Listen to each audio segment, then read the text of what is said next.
Hey friends, I'm RSKT and welcome back to another installment in my Deluge video manual where I'm going to show you pretty much everything I know about using the Synthstrom Deluge. In the last video we covered effects, and in this video I was hoping to jump into the sampling engine, but I thought that it might be better to go back and have a look at scale mode and the isomorphic keyboard. Because we're going to be using that a lot later as we go throughout this series, and I think it's good that we get a good understanding of it now.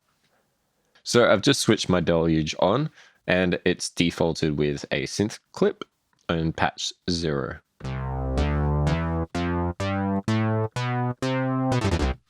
For demonstration purposes, I'm going to press Shift and Synth, and that's just going to make a new synth patch for us. It's just a basic square wave. Now, we have gone over this a little bit in the sequencer settings, but scale is turned on by default, and at the moment we have a C major scale. C, D, E, F, G, A, B, C.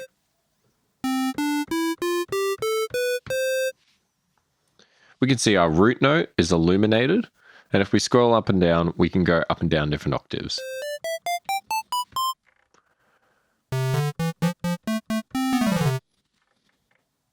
If we turn scale mode off, we've just entered chromatic mode, and that's just the same as going up and down all of the white and black keys of a keyboard. Let's switch on the isomorphic keyboard, and here we can see our octaves represented by these colored lights. So if I were to press this pad, for example, it is the same as pressing this one, and it's represented by the same color. The next color is purple, and that's representing an octave above.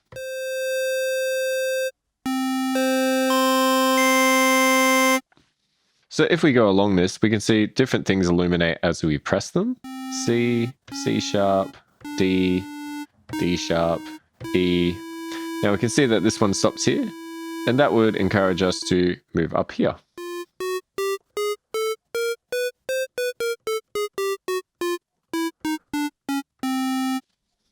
So that's all well and good, but as we've seen, the Deluge has scale mode implemented, and that's really useful to us. So I'm going to press Shift and Scale, and we can see that we've entered our major scale.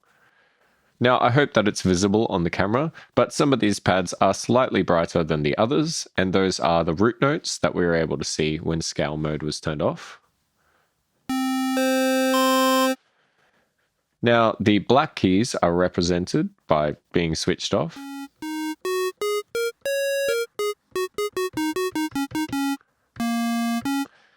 That's one way that you can play a pentatonic scale if you're interested. But otherwise, all of the notes of the C major scale are represented by these lights.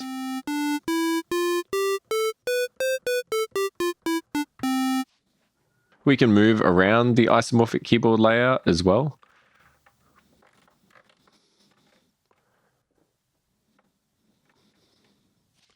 Okay, so without diving into too much music theory, maybe just a little, let's talk a little bit about chords. So for example, if I wanted to play a C major chord, I would play the first, the third, and the fifth of the scale, and that's this. Another way to play that would be to go 3 up from the root note, which is this one, and also play the fifth. So playing it this way is a major and a major. So we're basically playing a 3-note chord here. If we move up to the second one though and play that same shape, it's not really in our scale, so we want to just move 1 down. That's a minor chord. Going up again, minor, and then we're back to major.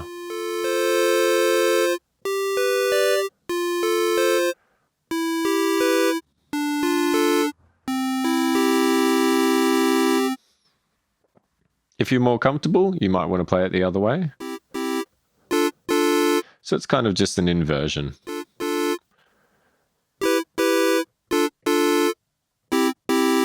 I hope that that's making sense. Obviously, there's lots of different chords that you can play, but basically what you're looking at is the first, second, third, fourth, fifth, and so on and so forth of the scale, and that's how you can build your chords. A really typical example would be to take a look at 12-bar blues, which usually uses the 1, 4, and 5 chords. So if we play the first chord, fourth chord, fifth chord,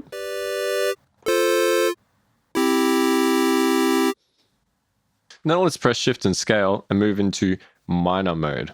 So now we're in the minor mode, let's have a look at building chords. We basically just use the first, third, and fifth again. It's almost the same shape.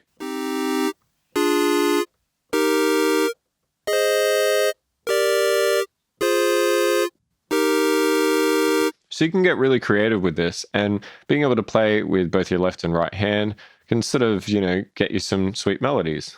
So I've switched back to the major mode now. Have an experiment with playing with both your left and right hand and see what you can come up with.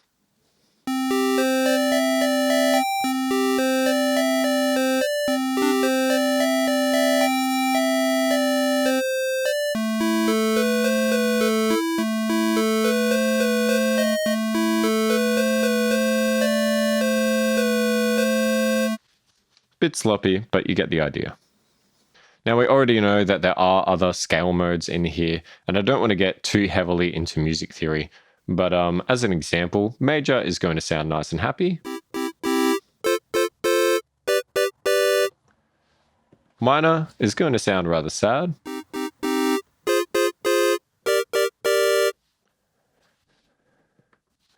Dorian is kind of somewhere in the middle.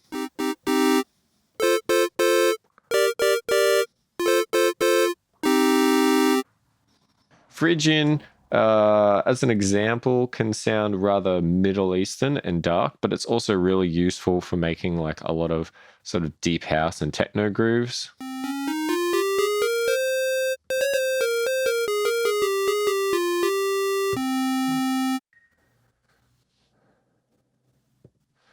Lydian is one of my favorite modes. I like to use it a lot when I'm playing the guitar, and it can make things sound really happy, but also have a slightly sci-fi-esque feel to it.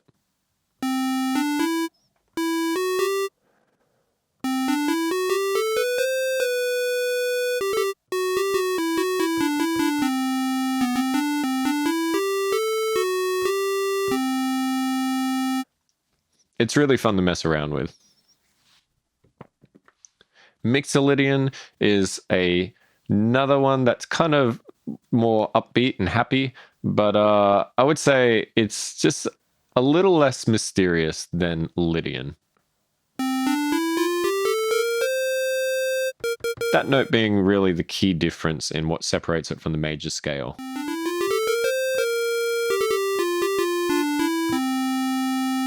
It's still a little bit too happy for my liking. I don't really compose with major and Mixolydian all that much. I like sort of darker and more mysterious tones, but obviously the choice is going to be up to you.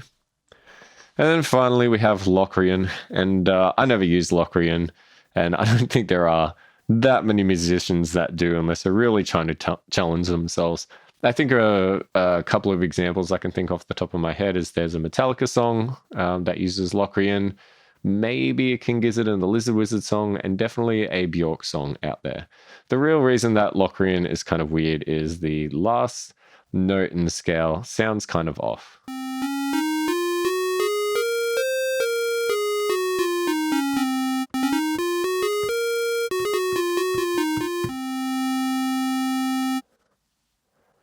It's almost like the root note doesn't really fit the rest of the scale.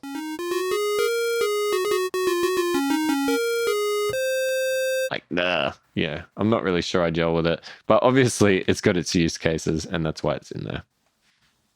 I'm going to shift back to the major scale for now. Now, right now, if we hold down our root note, we can see that it's C3. Let's turn off the isomorphic keyboard layout, and let's say we wanted to change the root note. Maybe we want to change it to E. This is E3, so what we would do is hold down scale and press that. Now our root note is E. Now we're in the E major scale. So that's how you go about changing your root note. What I might do now is load up a song that I've already finished a little while ago to demonstrate the next part. Oh look, here's Bob from our previous video. Now, in the previous video, I set the scale mode of this to Dorian.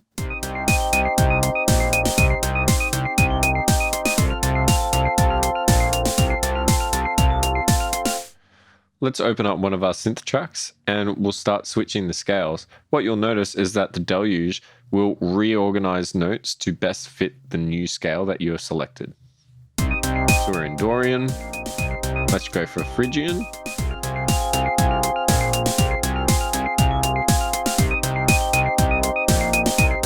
Lydian. Mixolydian. Locrian.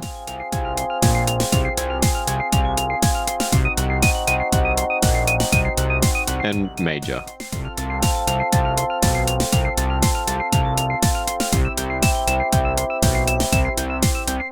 Can't forget minor.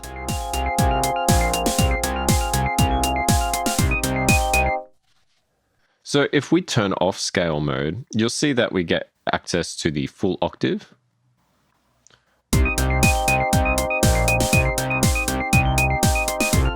But everything sounds like it stayed the same. So let's say that we want to make a custom scale. Now, I don't really know any custom scales. Pretty much all the scales that are built into the Deluge are the ones that I play around with on a guitar. I know that there are other custom scales, I just haven't learnt any of them. So let's say, for example, that I wanted to sharpen the fifth in this scale. So I'll turn scale mode back on. All we need to do is press and hold the audition pad, then press and hold the select button and give it a twist. Now we can see that there's a little period that's come in between G and 4.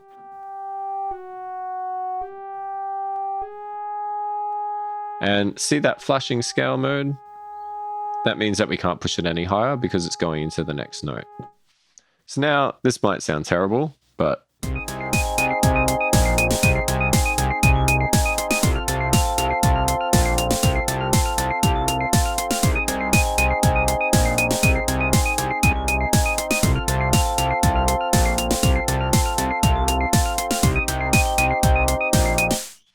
so yeah, that's one way that you can mess around with the scales as you're playing them. Now, if I were to make a new synth track here, and we'll turn on the isomorphic keyboard layout, let's jump back. We can see that this row is now represented by a very colorful little rainbow. Basically, what that is meaning is that this is allowing us to straight away enter the isomorphic keyboard layout. So I could start jamming over the top of this if I wanted to.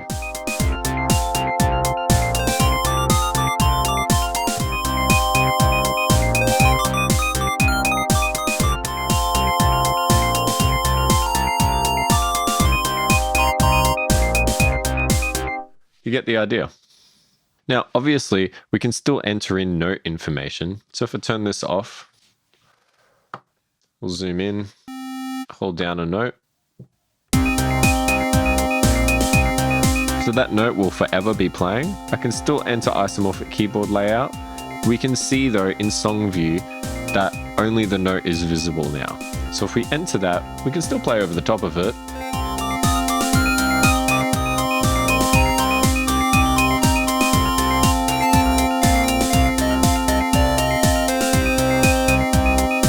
But our other note stays the same. I'm going to delete that note for now. We'll jump back into isomorphic keyboard layout and let's record something. So if I activate record, we'll see a little counter going across the top of the screen.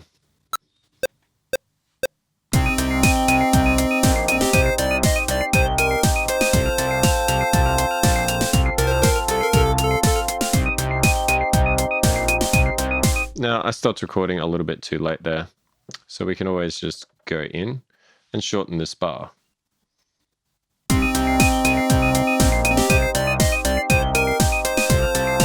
Now, the interesting thing is that if I record something again, this counter now will stop when it reaches the end of that sequence because we have already determined the length of the sequence with our pre-recording.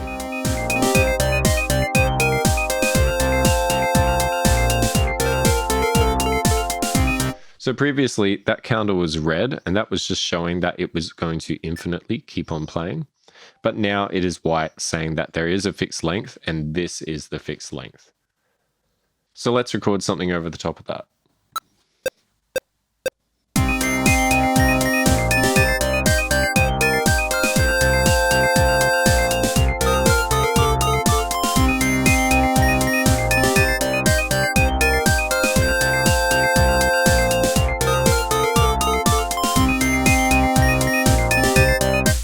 Great. I'm going to undo that for now. Now, watch what happens if I select one of the black notes while I am recording.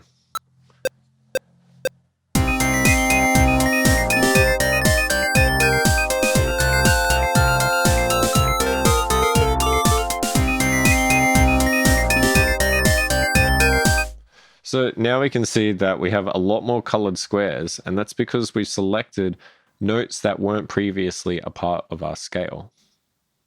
That's fine, we can still do that. And now when we go in, we can see that we've got more notes. Now, if we turn scale off, so we're in chromatic mode, and turn it back on, we can see that the word other has come up, and that's because we have now defined a new scale. So that's just another way of doing it. However, the thing to keep in mind though is that now if we press shift and scale, it's going to say can't because it can't consolidate these notes into another scale. So that's something to keep in mind when you're working with custom scales. You really want to make sure that you're getting what you want and aren't setting up things that you're probably not going to use. Anyways, I hope that that has been helpful. That's pretty much most of what there is to setting up different scale modes and using the isomorphic keyboard layout. I often find myself leaving a track ready to go, new synth, and having it on the keyboard mode. So if I am listening to something that I've already set up and I want to do some live performing, I can just enter in there and start jamming away. Now for the next section, I was really hoping to dive into the sampling engine of the Deluge, but after some thought, that kind of starts to dive into the synthesis side of things. It kind of crosses over in a few different ways.